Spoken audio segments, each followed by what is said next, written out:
All right, excellent. We are recording. Thank you.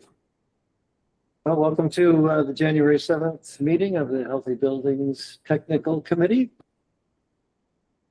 And is there, actually, I want to switch the order of something. Can we vote to approve the remote attendance by Tom and Madeline? So I move to approve. Is there a second? I'll second. Okay, all in favor? Aye. Okay.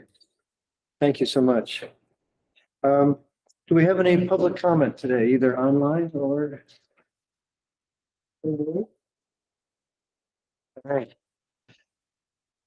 Can I get our guest today to give a quick introduction? Just Yep, sure thing. I'm Alex Harrison, reporter for the Evans Roundtable. thank you, Alex. Dan Block with Northwestern Facilities. Thank you, Dan. Y'all know me, Paula Show on the HVAC.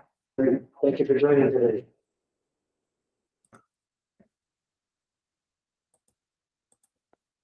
All right. Hearing no public comment being expressed, we'll move on to the minutes of our last meeting from December 17th. Is there any comments or amendments we need to make to those minutes?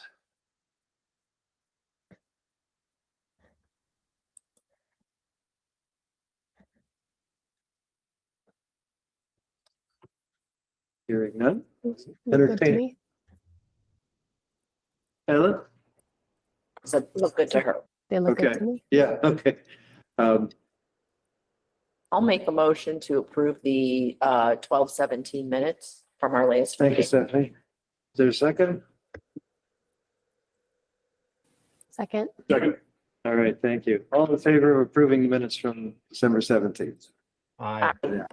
Aye. Thank you. Minutes are approved. So going to our main topics for today.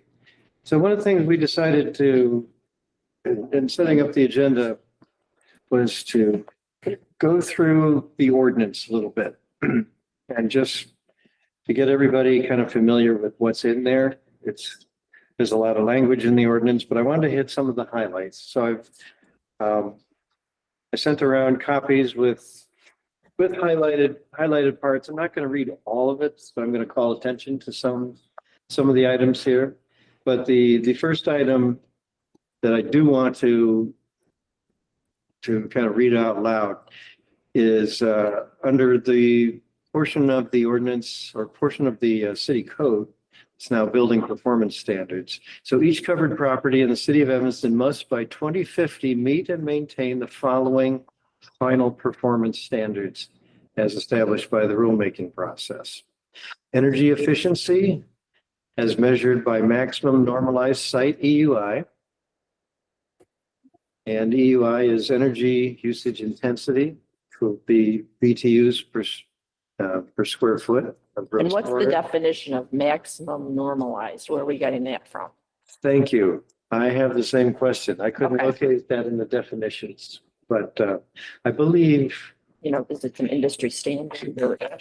well, normalized is an attempt to eliminate weather factors. Mhm, Of mhm. course, the maximum part is something I haven't heard before for this ordinance, so I'm not sure exactly how that gets interpreted. But I think, you can use more or less, and so this is sort of a cap. Well, can we get clarification on that Yeah. by staff? Or the rulemaking, whoever made this rule? Yeah, so we'll get that on the to-do So list. we So are I think the in the key thing is EUI is our main metric for energy efficiency. right. Yeah, and we'll get that clarification on the terminology. Second item is zero normalized on-site district thermal greenhouse gas emissions. So we have a greenhouse gas emissions component as well. The third one is 100% electricity usage sourced through renewable electricity. So those are the three pillars of the building performance standards that we're trying to get our largest buildings to achieve by 2050 in some form. Then going down the list. So beginning in 2031, each covered property shall annually demonstrate progress towards the final performance standards by meeting interim performance standards. So those have yet to be determined, of course. Then we need to calculate each interim performance standard for each covered property based on its property type designation for every 60-month period. So we've got multiple interim reporting periods. So interim performance standards must be met within 12 months of reported data from the calendar years 2030, 2035, 2040, 2045, and 2050. So every 5 years.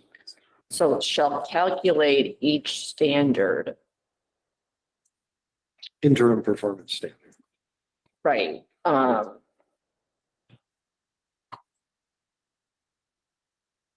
We're not doing calculation. Should it be shall identify? I know we're not changing the ordinance. I'm just clarifying our role. Okay. So those interim standards have yet to be determined, of course. Let's see. Not going to highlight I'm not going to talk about the next highlight. That's a fine point. We can discuss later. There's an interesting item here. Item G on the list. At the discretion of city managers designate multiple covered properties may apply to be considered a campus or a portfolio. Any such adjustment shall be made in consultation with the Healthy Buildings Accountability Board. So that has to be a collaborative negotiation. There's a lot of discussion in the ordinance about alternative compliance pathways. I'm not going to go through all of it. However, just a couple of key points. First item, if an owner believes that a covered property cannot reasonably meet one or more of the applicable interim or final performance standards, then the owner may propose an alternative compliance pathway plan. The abbreviation ACPP is used throughout. We'll have more discussions about what alternative compliance pathways might consist of. But this is where it's talked about in the ordinance.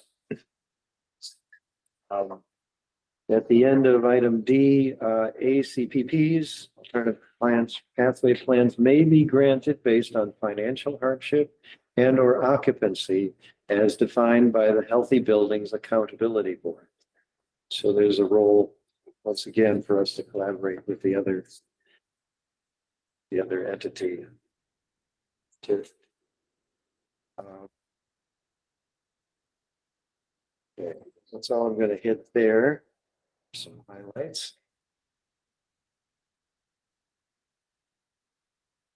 There's a description of what the Healthy Buildings Accountability Board should consist of and what its duties are. And there's also a parallel description for the Healthy Buildings Technical Committee. That's where I'm going to focus next. So, City Council establishes the Healthy Buildings Technical Committee for the following purposes. One, to develop rules and procedures implementing this ordinance.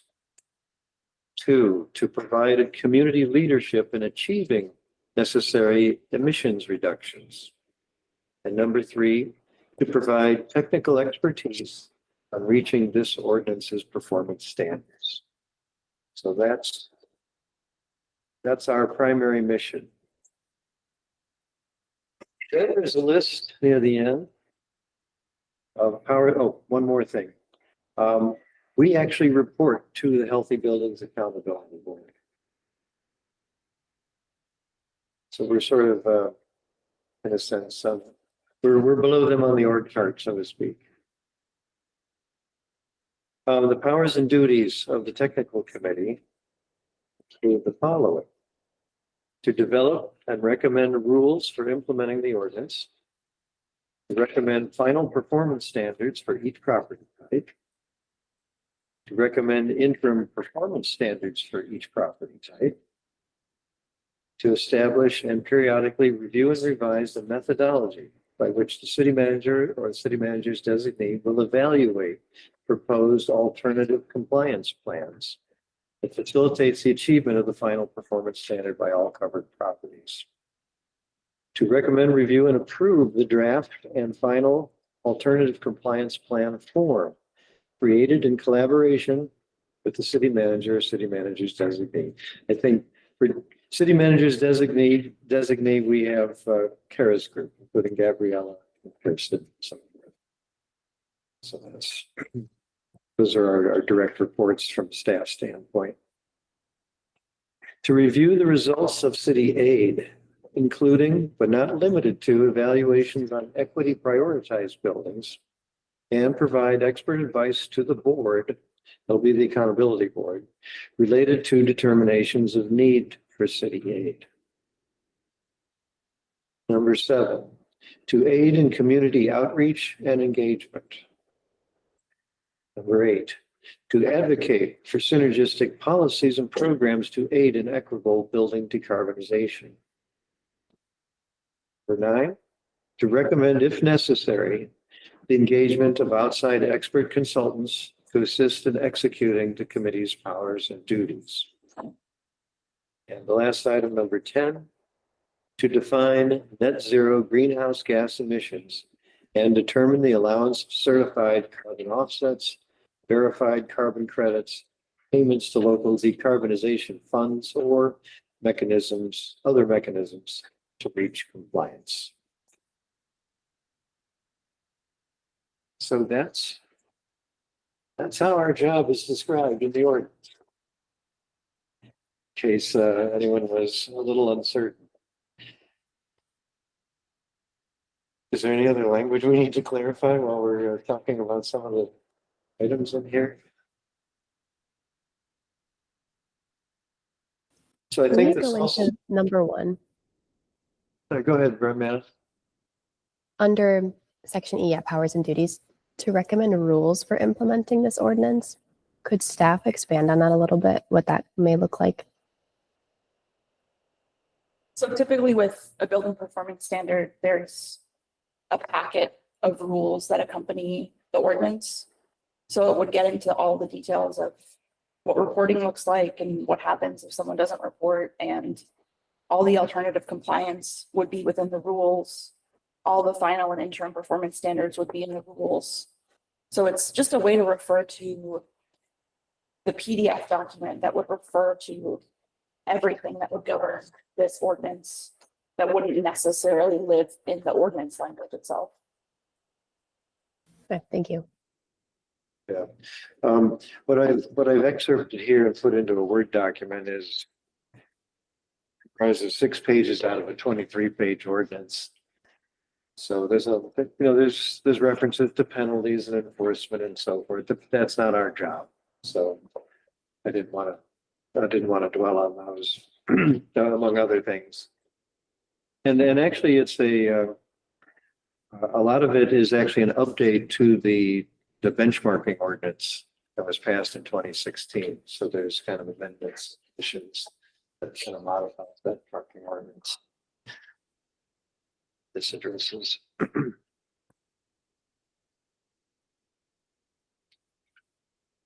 So so we should be, I think the ordinance does, but should we be referencing the benchmarking ordinance, or I guess when we go through our rules making, we reference the benchmarking ordinance? The need to benchmark. They're all one, it's all one ordinance. now. Yeah, Okay. this was in fact an amendment to the benchmarking. Oh, okay. Okay.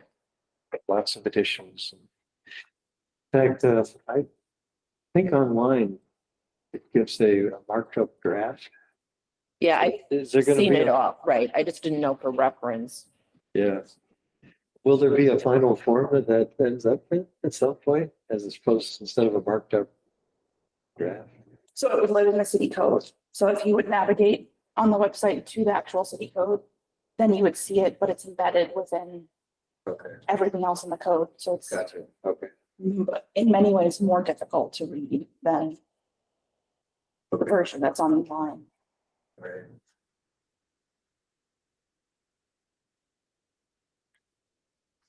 So one of the things that, All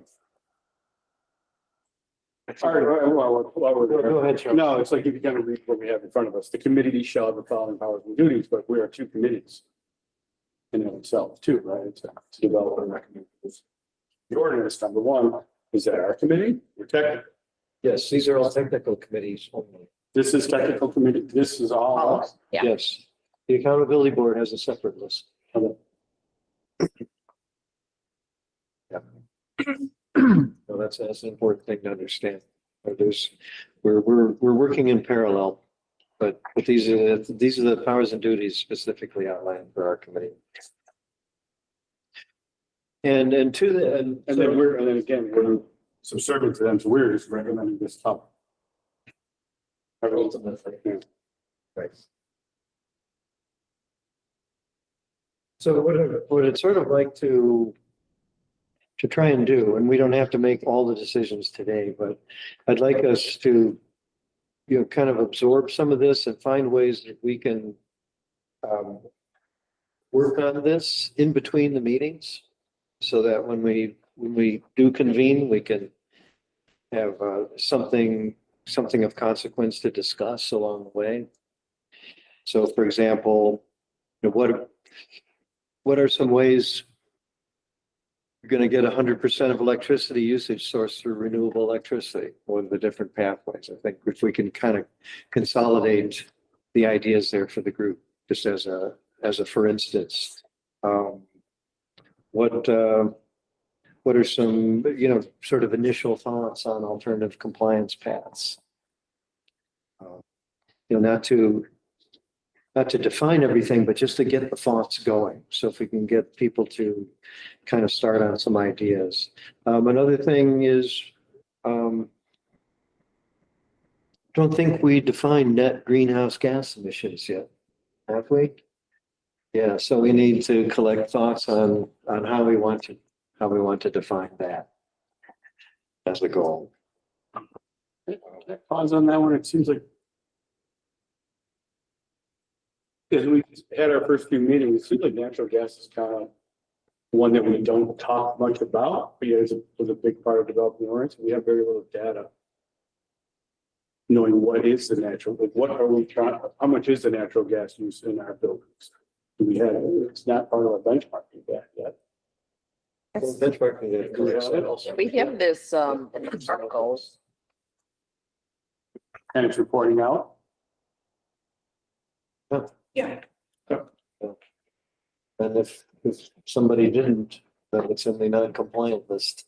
Yeah, which is another Yeah, this is another area that needs to get exactly. buttoned up. Yeah.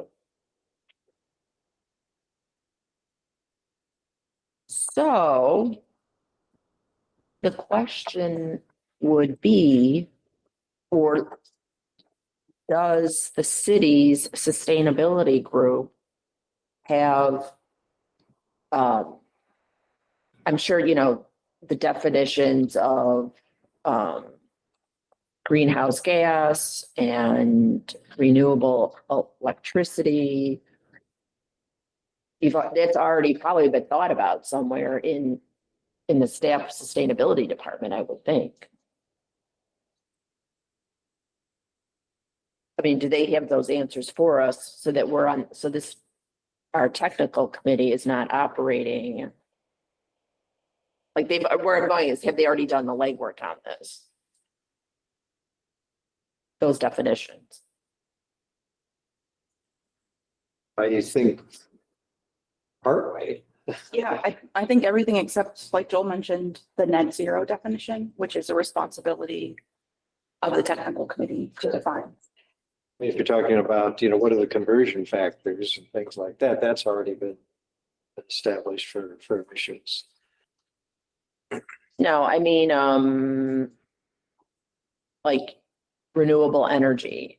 What, so you just said, oh, we need to identify pathways to renewable energy, correct? Was that what you were? Well, I think we need to identify acceptable pathways as part of a rule. Okay, so has the city of Evanston, done that research on renewable energy pathways so that we're not, I mean, they're out there, but has the city said, yeah, these are, the top 10 we'd permit or something? I'm just throwing that out there. To a certain degree, I think what this committee could discuss is the degree to which community solar subscriptions, for example, could count towards that, even though it's not a legal claim to renewable electricity like purchasing RECs. So staff feels confident that on-site solar would obviously count towards renewable electricity. Maybe perhaps not obviously, if the RECs aren't kept.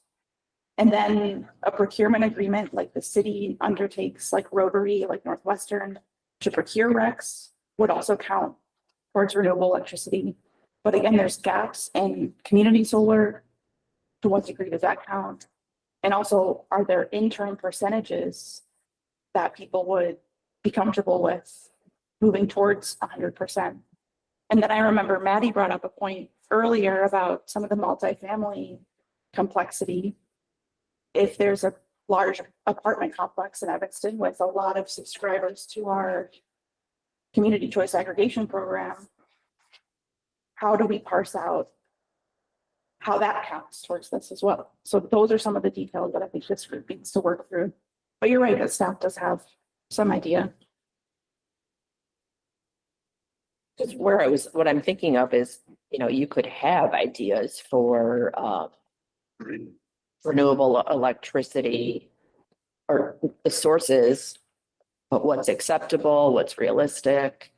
Or should we just go on the internet and grab, the top 10?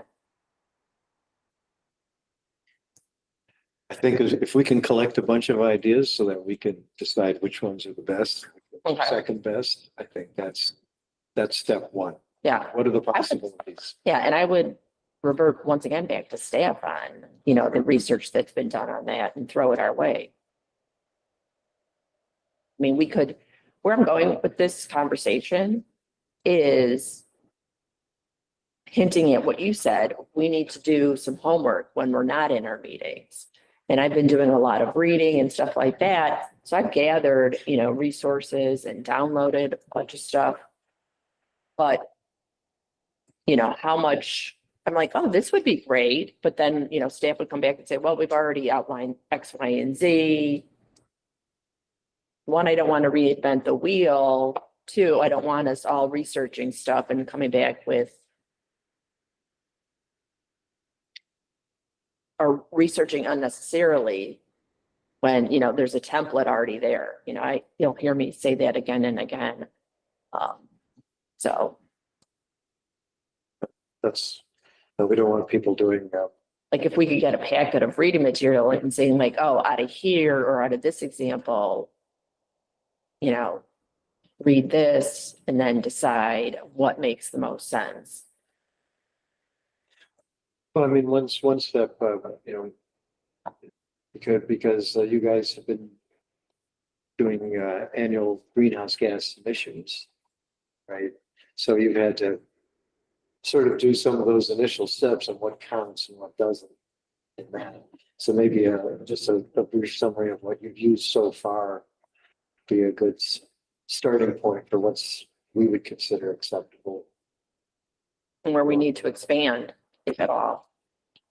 We can do that for next meeting. We can dive deeper into the renewable electricity component, look into what other communities do for their building performance standards, and have a little presentation on that.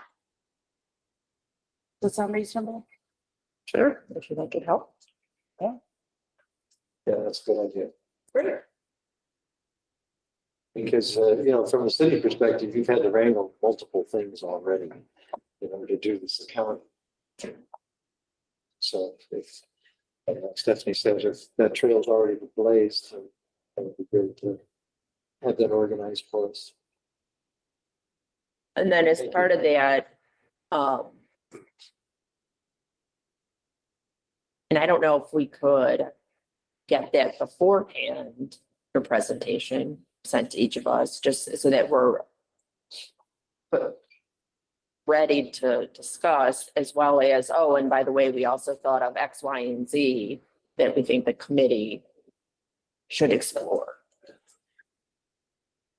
Because, this topic is, while sustainability isn't been around now for a while, the word, and now it's like an active in everyone's minds. To me, it seems like, there's nothing concrete about it. It's still evolving and ways to get there. So, where I'm going with it is we could be reading and researching all day long. I would like us to say, we're going to choose the top 10, we're going to do the top 5. Other stuff might trickle in. It's probably this whole rulemaking is a living body kind of thing where, it always needs to be fed. And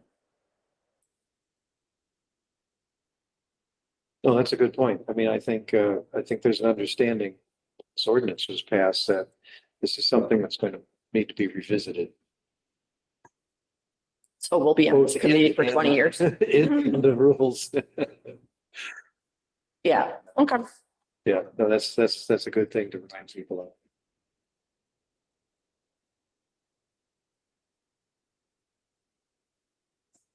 And I think, yes, because Kara pointed out, maybe some things we can get familiar with are some of the other Midwest versions of building performance standards that other people have already done. See what they say about stuff or how they justify it. Yeah, so like, for instance, did you see the Institute for Market Transformation?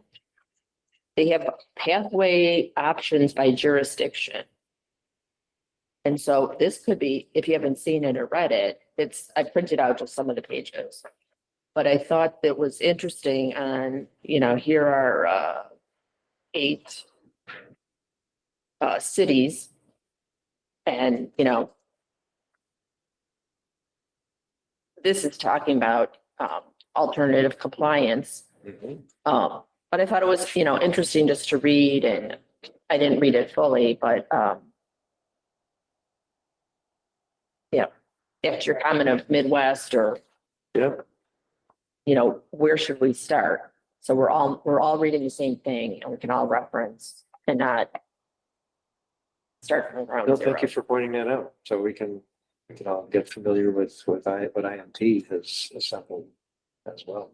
Yeah, they've got some good reporting. So. Yeah.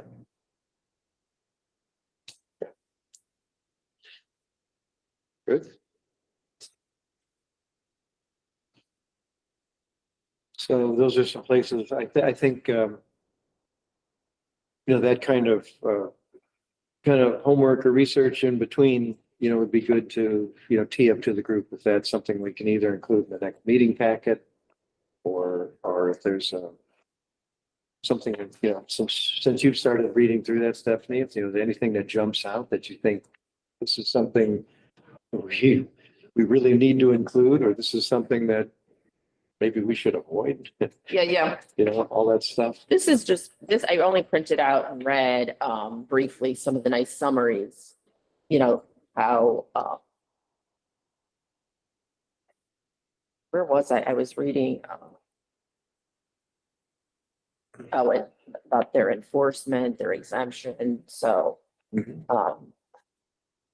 that's a whole other conversation.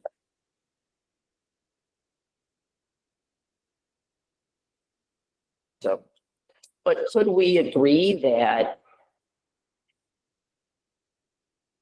someone give us, if not ourselves, so we all read the same material before each meeting and kind of on the same page, like, oh, this, so that's our conversation of,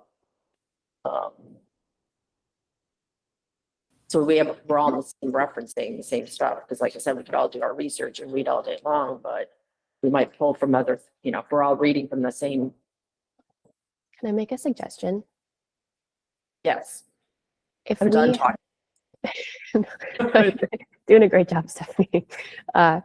If we had a sequence of topics that we wanted to hit in a certain order, it sounds like we were going to do renewables next. So just as an example, if we said renewables, alternative compliance pathways, net zero, not suggesting that's the order, just as an example. And we said, okay, this is the order of topics. And then at the meeting prior to that topic, we say, staff, is there anything that you have already that you want us to review? If not, what's the gap? And then our group goes and researches the gap, comes up with documents that we want the whole team to review, and then go forward so that we, Stephanie, to your point, don't do research that's already been done. We see what staff has for us that is pertinent, but then we also are aware of the gaps and can do that homework to address them as a group. And then formulate policy. Yeah, Mhm. I agree. Yeah, we need to, So if I'm understanding you correctly, Madeline, you're basically asking for like a class syllabus. yes, Is that that's what I got? right, which is, I think, good for us, so we're not, basically, Charles, yeah. Oh, I need a syllabus. The Google Meet thing over. Sorry. So don't ask it out.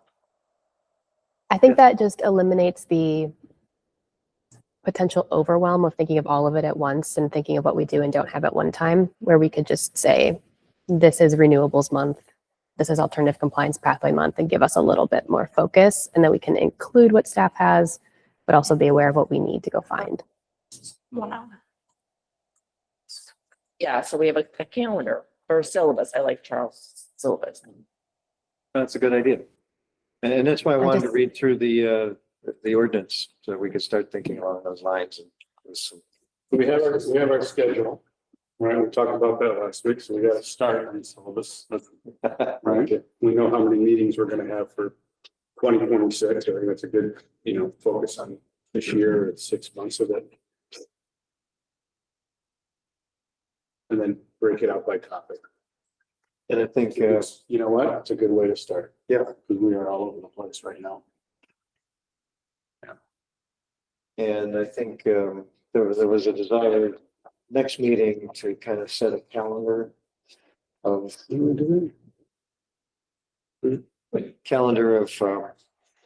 or milestones, check things off the list. So it sort of dovetails with our syllabus concept, I think. Yeah, yeah. We just need to fill in the titles. Yeah, so, we want to achieve certain things by certain times. Mhm. Good, good. It's a good discussion. Well, could we start with, should we list the top 5 that we want to tackle? What would be your top 5? It would be final building performance standards. Interim. We have, perform- Go ahead. so sorry, Stephanie, didn't mean to interrupt. We have the okay. final ones, right? 2 out of 3. You have So we- 2 out of the 3. Arguably, you have final, but you don't have final for EUI. UI. Okay. What do you mean by that? 0 on-site emissions, Item number 2, 0 normalized on-site emissions. We have, and then 100% renewable. how we have our goals. 100, 0 to 100. Not between. Right. Okay.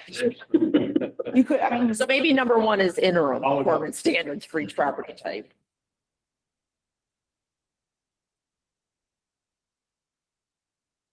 Well, certainly for the first, or for item, for the zero normalized and the 100%. Well, I think with item number 1, and you started early on, we don't have a clear definition for item number 1. It's maximized, normalized. Measured maximum normalized is not really. Energy efficiency as measured Sorry, by We'll assume it Well, I should think cite it- EU. So we need to kind of, maybe we have to better define what we're trying. We talked about the ASHRAE. It's basically the maximum target that you're going to set for a building to comply with. So you can be at that maximum or below. Give me an And example. normalized, I don't know, for a school having a 30 kBTU per square foot EUI.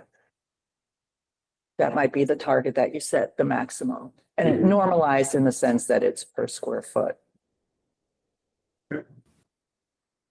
Is that Because we're referring to our powers and duties too, based on the That makes laundry sense. list. Right, we have to just agree on that. Yeah. And square footage is the way to do it. you know, and I mean, that we could was, break, we could have variations on building types, but for the most part. Square footage is definitely where to bring it back to. I think another thing that's not necessarily on our task list, but we do have to do is, we've got a portfolio manager as our building type template. If we agree that the ASHRAE targets, we need to fit these other types into targets that aren't necessarily defined by ASHRAE. What other ones are those that list? I know we had, But that could be part of our homework. yeah, I think we talked a little bit about that last time. But the point being is that we've got some building types that are defined in portfolio manager that aren't defined in ASHRAE. So now we have to come up with targets that fit all the building types. what might help you was that spreadsheet that I sent out that has the ESPM UIs and then the ASHRAE UIs and the property types, and then you can see which ones align and then which ones don't. Yeah. Okay. So in a way, you've got it all on one page in front of you. So Yeah, so that's what Gabriella has prepared is also some of the homework that we should become familiar with. So let's, what would the title of that spreadsheet be? Just so it can easily, so that would be a good thing is from now until the next meeting is, or a meeting, I'm not defining the syllabus right now, is to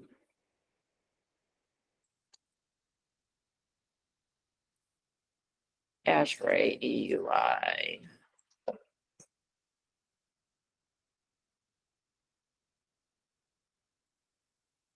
Because that would feed into.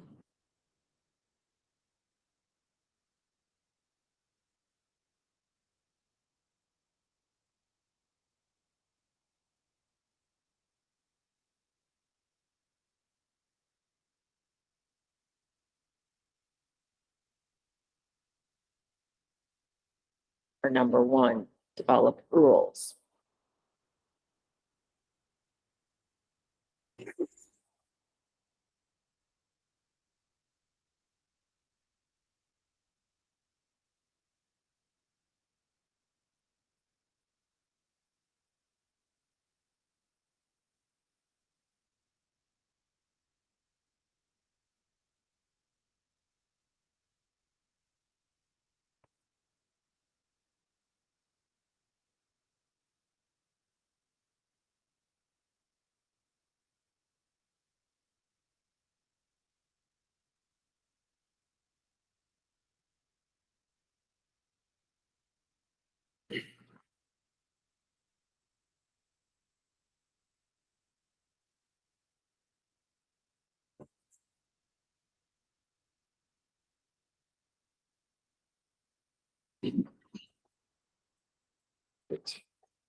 Okay, I think we have a good skeleton here on how to organize our steps. So I think I'd like to move on to the historically non-compliant business, which Gabriella sorted out. Which was a a question we had some assumptions about, and Gabriella has compiled what that really consists of so far. As Gabrielle is pulling this up, just to put a pin in this last discussion, are we using renewables as the theme for next week? Is that what I heard, or are we? Yeah, what are we kind of threw out some stuff. Do we have a definitive, like over the next 3 months, this is what our plan of attack? Well, I'll tell you what, Or we can generate that later. yeah, I'll draft that and circulate it and see if that's, Thank you, Joe. Yeah, that thank works for you. you guys. Yeah. And I should chime in, I do believe that ComEd also is prepared to give a fairly brief presentation that had been requested in the past That's the next meeting, on the 21st. 21st, okay. Not 100% confirmed, but soft confirmed. Okay. I can ask them to push it back if that's better. I just told them 30 minutes. Yeah, let's get that under our belt. Well, if they're ready to do it, then let's just Yeah. do it so we don't have to tangle up with more scheduling. Okay.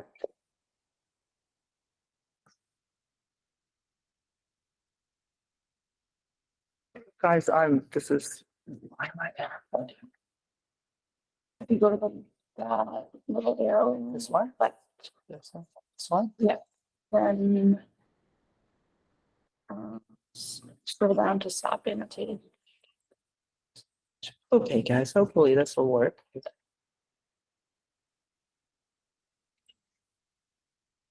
But you can hit the full screen, other arrows. That'll maybe help. Someone's exit. Let's exit it, yeah, so. Oh, just go to the screen itself. So an exit full screen. And then navigate. Yeah, exit full screen and then navigate to the actual page that you're sharing. That one, yeah, and then zoom in here.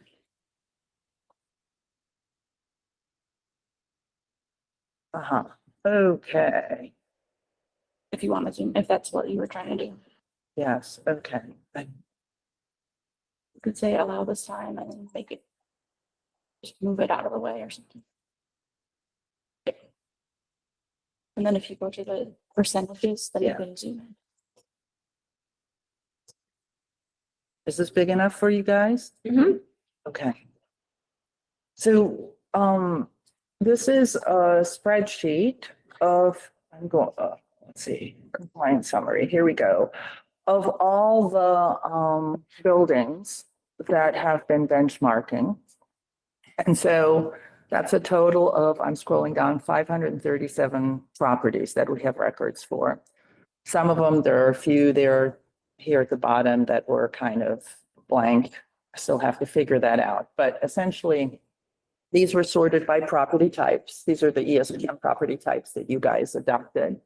So, and then from 2019 through 2024, this is a record of how many of these total buildings per category did not comply.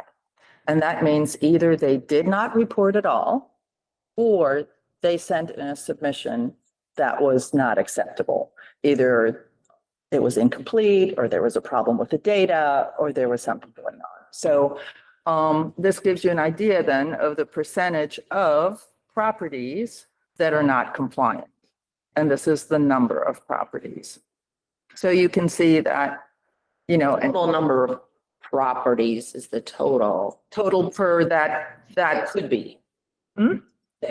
Yeah, that is supposed to be. that are supposed to be. So in the affordable senior housing, we only have 2 anyways, but all of them, every year, there's been an issue. Either they haven't sent in their benchmarking report, or they've done it in a way that was not acceptable. That was incomplete. So 100% of that group is not compliant.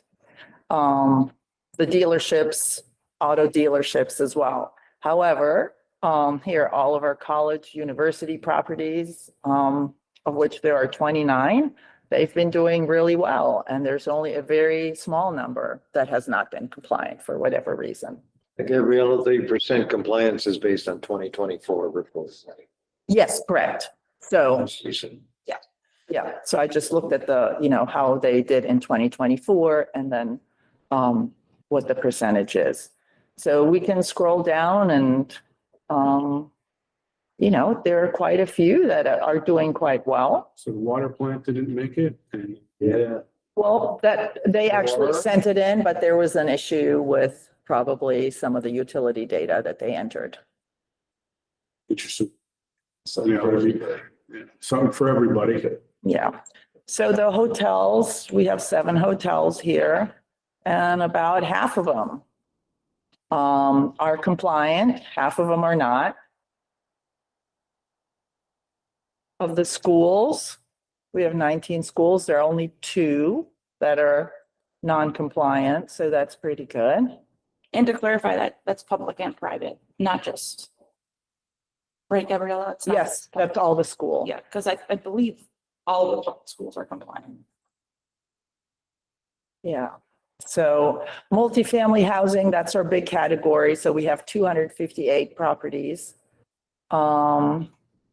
And 74 did not send in, or there was an issue with their submission. So a little over a quarter.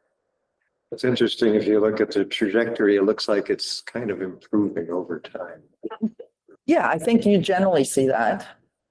So things are getting better. So I think that's really what this particular spreadsheet shows you is it gives you an idea of, who's doing well overall as a group, who's not. And also then for us as staff, I think as we begin to work with these properties to get them to improve their benchmarking, it might be easier to just, let's target a certain group. Let's say all the houses of worship, or I don't know, all the retail properties, or for the multifamily, whatever the case may be. I think that'll allow us to be more effective. And also kind of figure out, okay, once we work with them, what are the reasons that they aren't compliant, For the houses of worship, for example, is that a resource issue? Do they? Or. Because all these entities have been sent out via email or paper. Hey, you. So what do you conclude from this of the 500 of all the properties, Right. 27% of our properties I know, have not, complied. well, your software not reporting properly. Yeah. We know out of that, And so on that note, Sorry. like what, we're gonna eventually have to get our data squared up. Is there, I guess one of our goals would be to probably find a way to make an effort to square up, try to reduce that number. Right? That's, yes, big priority. Try to reduce that number. And this is a very helpful summary. How should we be, when you say property types, we have the general, like we have multiple schools. Like we're trying to categorize things. We have we have a university, but we have multiple schools. I see there's housing, but then there's for like other types of housing, right? So how do we know we're not double reporting, or should we categorize them differently as we start to break them into different groups and tranches and then be able to understand where we can work on that data? So when you go down, it's like, museums are great. There are 3 of them. There's no other museums, but nonprofit affordable housing versus other multifamily housing. I don't know if there's nonprofit emergency housing. Would those fall under multifamily housing or not? But in either way, we should categorize them. I think it's good that they're broken out like that. I think, Charles, are you saying that we should lump them all together? No, they fall in, they're very similar. You mean for EUI Yeah, purposes? is there overlap? No, is there overlap? And then as we break them out, we can. No, each property has a unique building ID, so there's no double counting. And then just to categorize, this is going back to how this category is from, we talked earlier about, we have to delineate which one are we going to choose. Is this Energy Star? Yes, Some. Energy Star Portfolio Manager. And then what are the ones that are not, like we talked about, okay, what's not fall under Energy Star? Which ones do we need to? Is it under blanks? So the way, I know, correct me if I don't understand this. We need to, we said we need to fit all buildings into one. So the way the buildings report is they go into the properties report, they go into Energy Star Portfolio Manager. That's where they put in all their data and they select their property type. They're They both- say, I am a K through 12 school, or I'm a movie theater, or I'm a retail store. And then that gets pulled over into Beam, which we use to look at all the data. And that's where we pull it out from. So it's the category that the property specifies for itself. Now, That pull down menu is what it is. it's what? It's like a pull down menu that everybody chooses. It's Yeah. like, yeah. Yeah, based on. That's how we're getting this list. Mhm, exactly. On a non-refrigerated warehouse. And hopefully What you may have found myself on the list.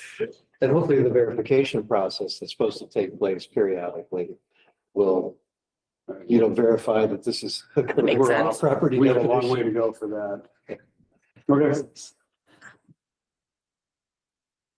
I have two questions so the non-compliant, could we have a second column if we know, one, they've attempted to put data in the system, but there's errors. And then the other column would be, no, I've never tried, no, thank you. Just, Yeah, I mean, it's cumbersome. I'm just curious.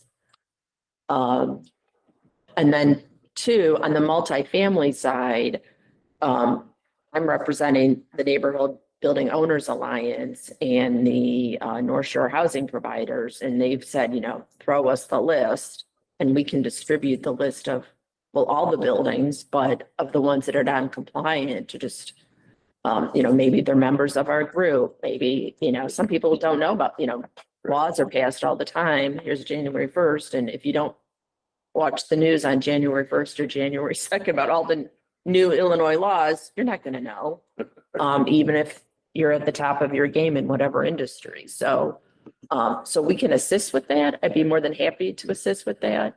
yeah, we can definitely pull those that are Right, not compliant in the sense of not reporting. right, at all, or the ones that are reporting and maybe we have our own multifamily meet and greet, our own housing meet and greet, part of our community outreach, whatever it is. So, And I think we're going to work that out here in terms of, what's going to happen between now and the 30th of June in terms of outreach and, setting up one-on-one, setting up office hours so that people can get the support that they need to file right. benchmarking reports. But so I don't, it might not matter. I'm just curious, like, non-compliant because of data or non-compliant because they're not reporting. That's more curiosity. I don't want to add any more work, but then the blanks, there's 21 blanks. Is that what Joel was referring, that we don't have the data? So I'm just getting started with all the digging into the data. So there's still things that I have to, figure Oh, out okay. and get answers to. So I don't have all the answers yet. Okay. But, I have wondering what's a blank? Right. What qualifies as a blank building? yeah, Property type. Well, isn't it true that it'd be a building that has an ID, but they haven't even gone into ESPN? So we don't even That could know be like what their their- property type is. Oh, I got you. So it's like 21 buildings that are out there that zero zippo nada. Oh, we're still, but I still have to like make. oh, gotcha. Okay. I thought it was like some unique, like, Other, yeah. Along the lines of your Really? suggestion, Stephanie, about outreach to, certain building types.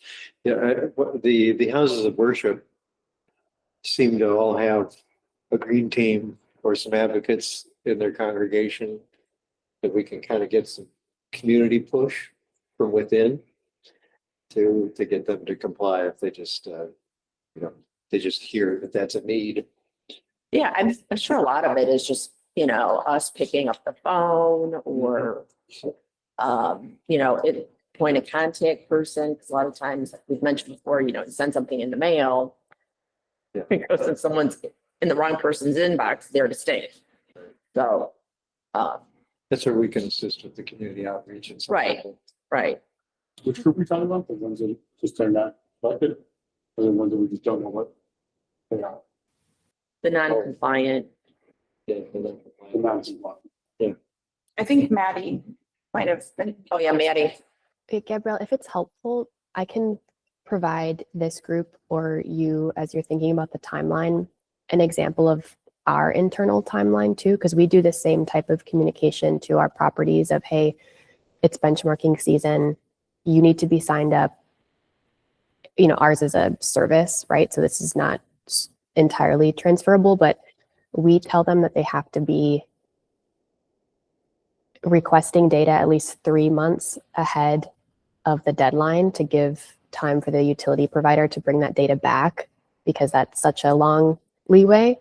So our big push for internal communication is February, March, because most of our targets, because we have to comply with all 50 some different, you know, benchmarking ordinances across the US. So if that's helpful, we're doing that outreach early. And I know you're thinking about the timeline for all of these too, but it helps to do that on the early end so that ComEd and whoever else can get back to the properties, because there's always lag there. Yeah, I'd love to talk to you more about that. Mhm. Great. And, you know, so sometimes there's a change in staff or personnel at a facility. So somebody who's been doing it for several years is no longer there, and a new person has to be brought up to speed or even told that this even exists. So, yeah, the outreach is. Multifamily housing has a high turnover rate for on-site team members, like typically like 30% turnover. So there's new people all the time. So that Yeah. definitely plays a factor here.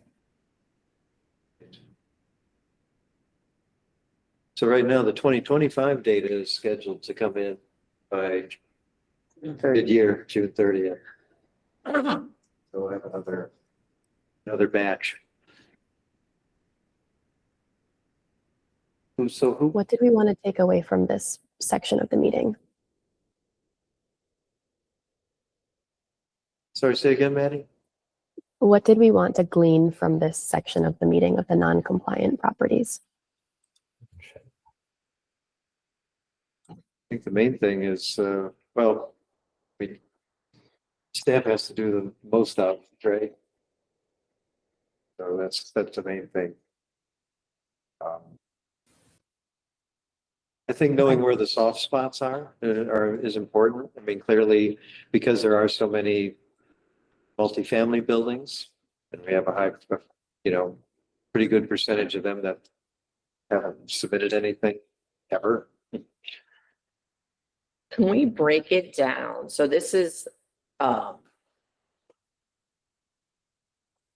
you know, if we're on aid and community outreach and engagement. So Maddie, you know, right, feeding whoever needs to be fed reminders about the need to enter data. But could we consolidate this non-compliance, these non-compliance entities into housing, retail? I see, you know, police, library, public, government, call it government if you want.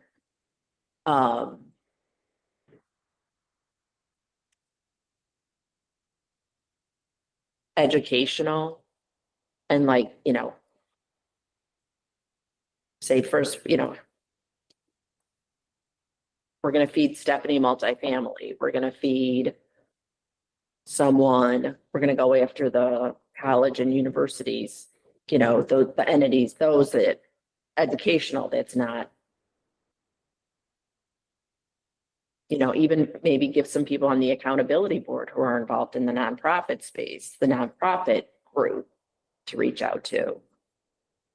If there's a letter or something, you know, back to, you know, what Maddie's saying, hey, here's the letter, here's the link, start putting your building in.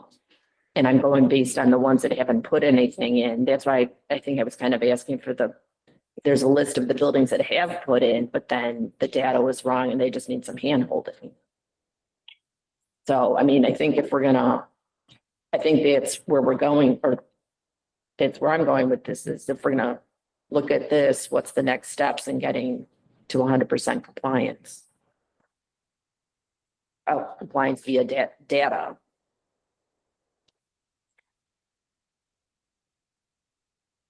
I'm giving us some work to do, but staff would feed us. Here's the, go out and find, the buildings. And do you must have contact information then for each building. I guess your blanks you don't. Right. And it's nuanced because the communication that comes from the city is a formal communication that a law has been broken versus the outreach support when you're approaching the deadline, which is, hey, this deadline is approaching. Right. Please comply, which on that front, we would definitely lean on other people. to Right, that's what I'm talking about. Yeah, but as Gabriella mentioned, we do have a few months where we want to have some formal communication from the city of this is a law that has been broken. Please comply, and that needs to come from the city. Oh, yeah. But as we switch to transition towards reporting, I'll defer to Gabriella, then I think, I think I'm talking more about reporting yeah, and getting that to be 100%. Yeah, and I think, I'll definitely follow up with Maddie, and it sounds like I should also be talking to you, Stephanie. Yeah. And, we can figure out some strategy here for a couple of months down the road where we really need to, get people to respond. Mhm. Definitely keep it in mind. So one is reporting, two is clients, fines, and alternative pathways. think of it like historical compliance versus proactively, please comply in the future. Right. Yeah, I'm on the please part. We're young. Yeah. Gabriella, when the next set of benchmarking data is scheduled to come in for 2025, will you be the primary supervisor of that data stream? Believe so. Okay. Yep.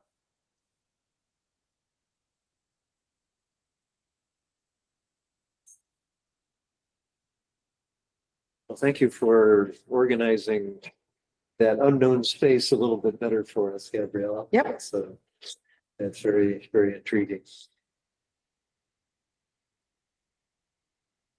And how are we doing on time? Okay. All right, good. Thank you. Let's go on to our next item. So we have some case studies. Gabriella, that seems like that was from your work at the Community Clean Energy Foundation? Oh, are you referring to the case studies that are up on the city website? Yeah, that's The what's health- linked in our. Yeah. So there are a bunch of them up there that are related to net zero buildings, which, yes, are from projects that were funded by the Illinois Clean Energy Community Foundations. So those are there for you guys to look at. I don't know if you already have. If you have questions, I'll be happy to answer those. And then we added some more that were specifically related to building performance standards. It's a whole bunch of case studies from Fort Collins, Colorado. Thought you might be interested in those. Well, those net zero projects, those are pretty significant renovations to achieve. Either renovations or new, You know what would be great in that summary if there was right at the top? Because it said when they got the grant date, but I wasn't sure when the actual date of construction or when the building went into service. Just as a reference. so I'm not sure what you're talking about. Oh, when we, like, when I looked on Granite City Housing Authority, I was curious as to when the building was built. At the top, it just says grant.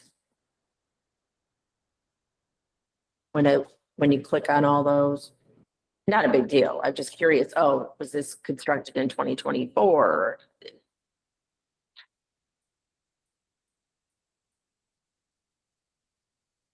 Gibson, I think you clicked on it, but you need to switch to sharing the thing you clicked on.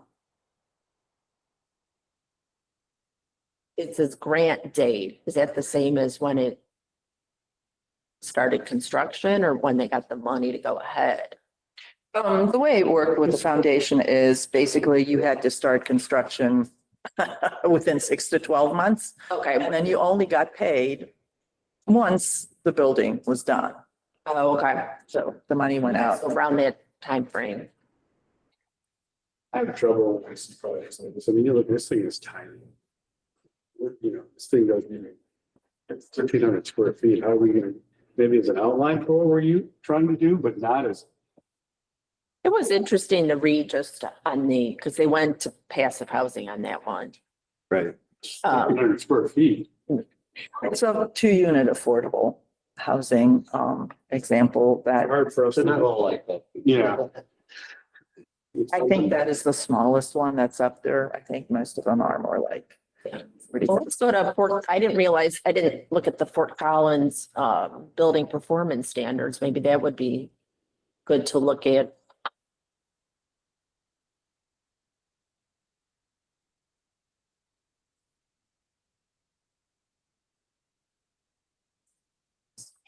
Here's small and full control. Stop sharing.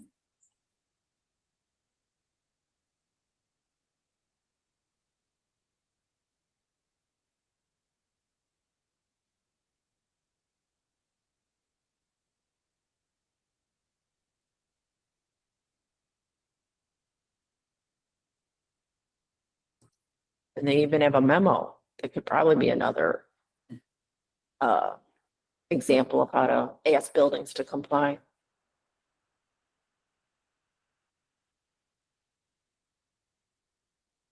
Yeah, there's a lot going on in Colorado. I don't know if you've already run across it, but the good resources and good examples, I think, for what we're trying to do here.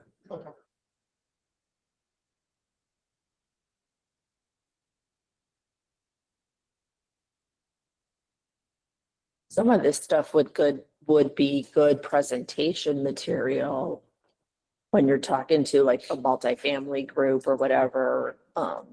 Just giving them examples of, examples abound, but we already have it here, saying, oh, look at, someone did a rooftop unit retrofit and rebates and payback and Yeah, so those particular case studies are good in that. Yeah. See those cheapers. Yeah. As we're looking at the Colorado, anything Colorado related, I just want to note that Denver in particular has its own building performance standard. So there's 2 in Colorado, Denver, and then Colorado's as a state. And Denver's building performance standard was modified multiple times after public comment, after it was passed. So they pushed back alternative compliance pathways. They pushed back years of compliance. So we can look at them, but just want to keep that in mind as we're looking at the Colorado ones, that theirs did shift a couple times, 3 or 4 times last year. They had to change it.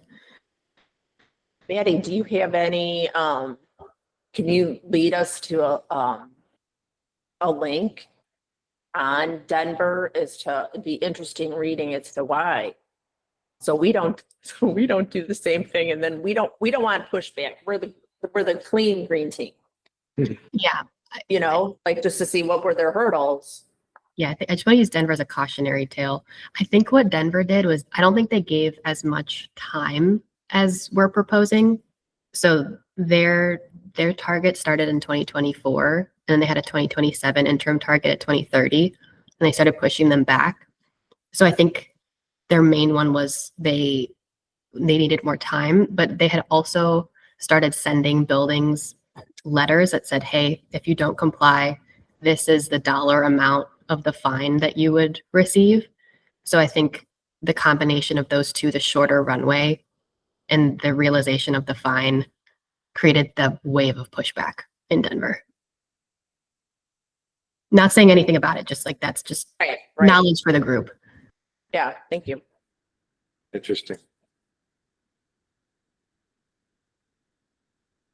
New York's got some pretty hefty penalties. I'm not sure there was an option to push back there. DC also. I would like to see on, I know we're not talking about that yet, but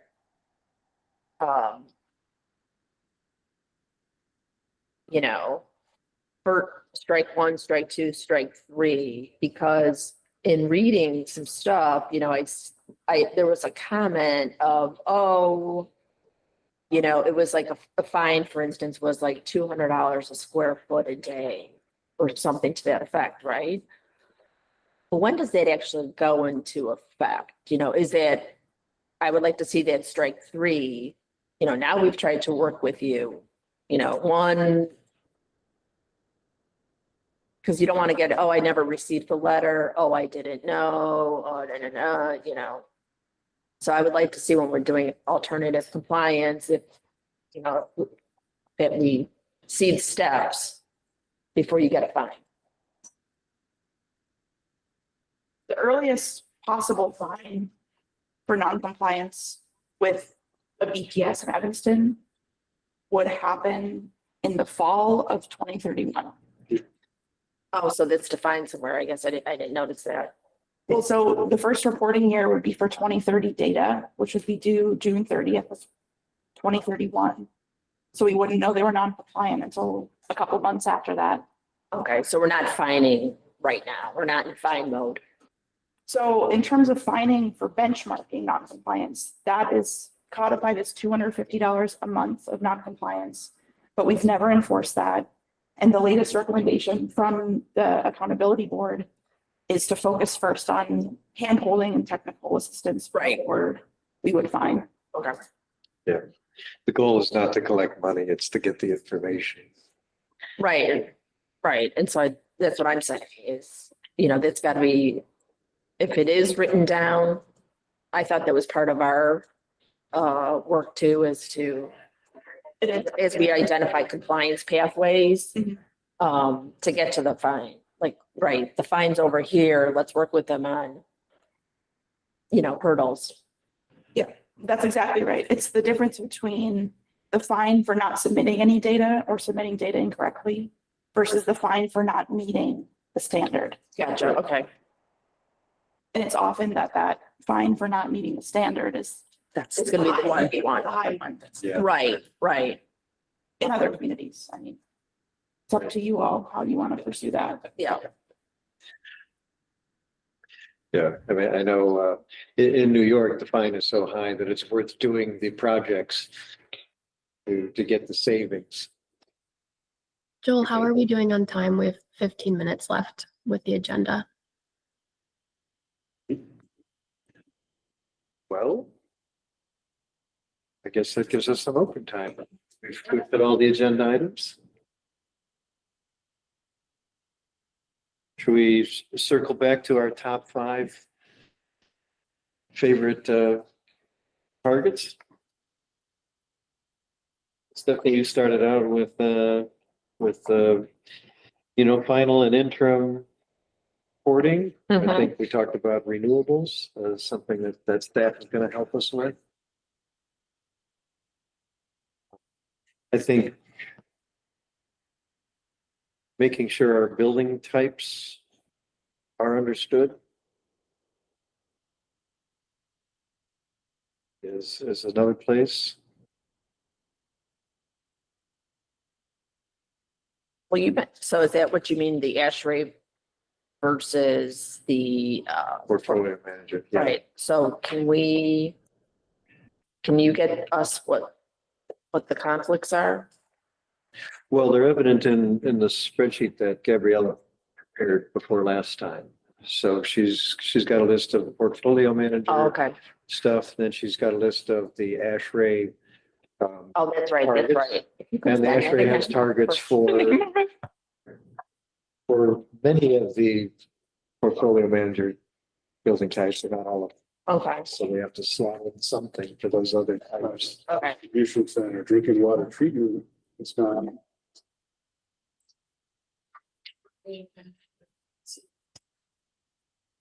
One-offs. I mean, the big picture, they don't make, yeah, I know, I can see it. It's like right there, there's a So there's some blank. spaces to fill in. I mean, we're just gonna have to, I think at this point, we have plenty more to deal with. And I think, K-12 school didn't make their ASHRAE list, but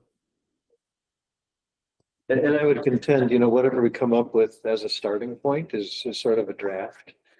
And then we can decide how to finalize that or whether it makes sense or whether we need to approach it differently, but I think getting a first crack at some of these targets would be good. Yeah, What are they most similar I to wouldn't, in order to come up with something? yeah, we don't even fret on a few that, you know, what's not an ASHRAE is not a huge number. That could get folded in some category. Right. So, yeah.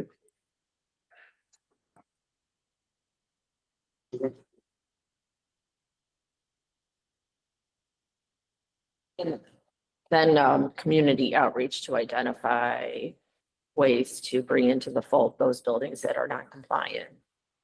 Right.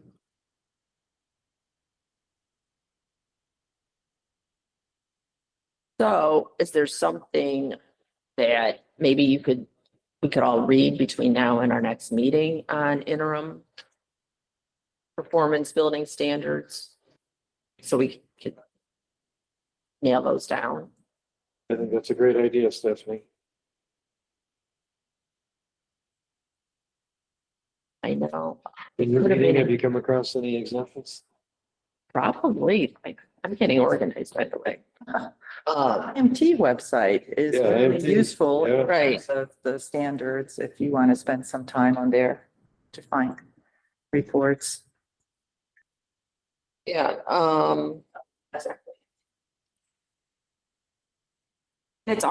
It's the one that's linked on our website, what's the title? Institute for Market Transformations Building Performance Standards Guide. Yeah. We're trying to make that part of the website underneath the building technical committee kind of a resource place also. If you want to go there and look for information.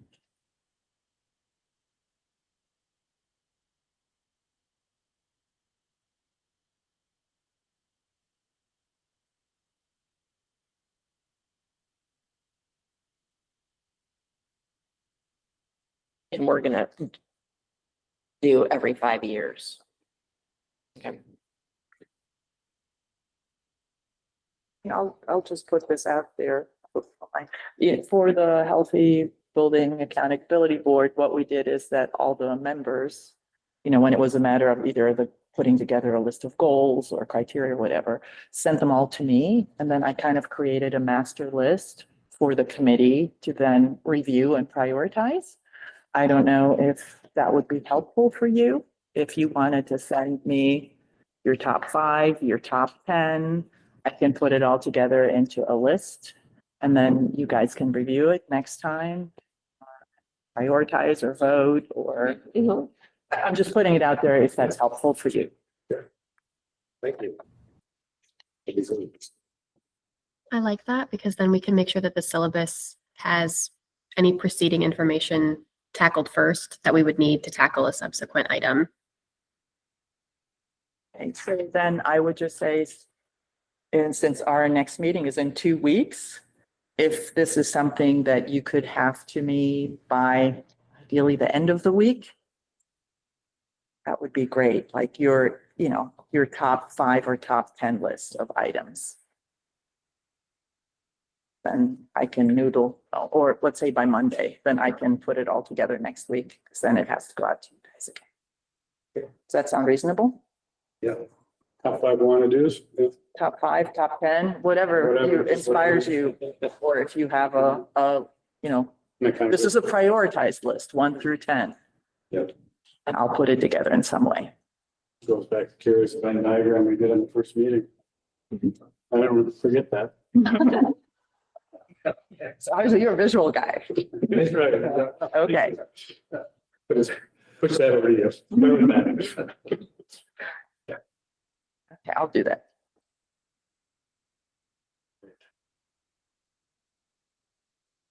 Good. Thank you for that offer. That'll be helpful. Yeah, give us a place to channel things. And is there any other topics in the next 5 minutes that we'd want to hit, or we can conclude the meeting? I'll ask the question because it's, you know, we kind of go, we're dealing with a lot of information. We're trying to find a way to categorize it. I respect that. But there's a couple of things that like we need to, continually come like the city aid or government funding. It seems that the stuff, where is it? How do we track it for our meeting? Does it exist if there's aid? When we want to implement this, what money is available? Over If at all. For this year, we have Sustain Evanston funding that will be almost entirely dedicated to covered properties. So in the past, that was for generally businesses, but now it's open to businesses and nonprofits that are on the covered properties list. Where we run into barriers is the city can't fund houses of worship. So that's a gap. And then also through Sustain Evanston, we don't do multifamily. So then there's also funding in the city budget for the building decarbonization program, which in 2025 was used for the green homes pilot, which was typically smaller housing residential. And so the proposal this year to city council will be to have a green homes pilot, but for multifamily properties that are subject to the healthy buildings ordinance. So that's a total of 500, no, So there's some funding. a little over Good 500. answer to those. There's some funding that we need to start channeling our things towards. Yep. It'll all circle back. Mhm. And Kirsten included the latest ComEd incentives, what's available to apply for also. Did I miss anything, team, on our 2026 funding outlook for this? What was your decarbonization for homes called? Green homes. Oh, green homes. We also applied for a grant that might somewhat help with some of this for stretch code implementation, but we haven't heard back yet. And there's components of that won't financially help covered properties, but could help with the larger cause, one could say. Any updates on the DOE? Nope. Haven't heard anything. Not even, and we're still reviewing. No. Out of office report. I didn't know. All right, got it. Okay. All right, good. Thank you, everyone. I'll entertain a motion to adjourn our technical committee meeting. Second motion. Second. All right. All in favor? Aye. Hi. Aye. Good. Thank you, everyone. See you in 2 weeks. See you in 2 weeks.